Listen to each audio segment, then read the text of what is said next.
Now, also trending with over 1 million searches here, the federal funding freeze ordered by President Trump, as well as the new White House press secretary, Karoline Leavitt.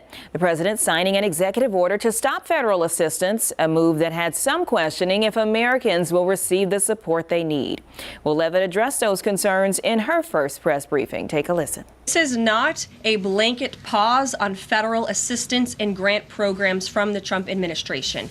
Individual assistance, that includes, I'm not naming everything that's included, but just to give you a few examples, Social Security benefits, Medicare benefits, food stamps, welfare benefits, assistance that is going directly to individuals will not be impacted by this pause. So what does this pause mean? It means no more funding for illegal DEI programs. It means no more funding for the Green New scam that has cost American taxpayers tens of billions of dollars. It means no more funding for transgenderism and wokeness across our federal bureaucracy and agencies. No more funding for Green New Deal social engineering policies.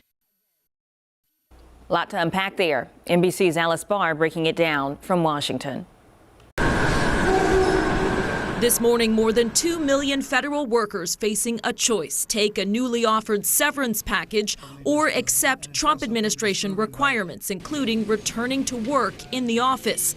A senior administration official telling NBC News they expect up to 10% to quit, leading to around $100 billion in savings. Some Democrats pushing back on the president's move. He doesn't have any authority to do this.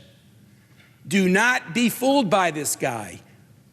You were here before he was here, and you'll be here after he was here. A judge hitting a week-long pause on a separate order freezing federal grants and loans after nonprofit groups, 22 states and Washington, D.C., all sued the Trump administration, citing constitutional provisions that Congress, not the president, sets federal spending.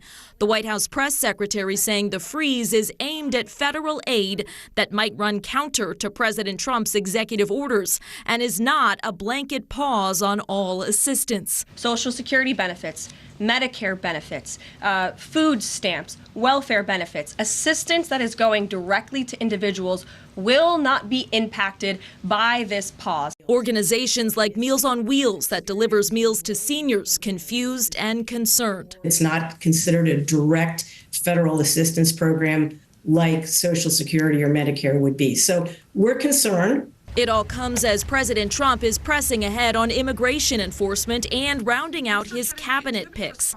Today, a confirmation hearing begins for his controversial choice to head the Department of Health and Human Services, Robert F. Kennedy Jr. In Washington, Alice Barr, NBC News. By the way, a good reminder that these federal jobs are not just Beltway jobs. There's 51,000 federal workers here in the state of North Carolina and about 8,000 of them here in the Charlotte area. So when we talk about these federal workers and them taking buyouts, a lot of these people happen to be our friends, neighbors, and fellow members of the community. Just keep that in mind.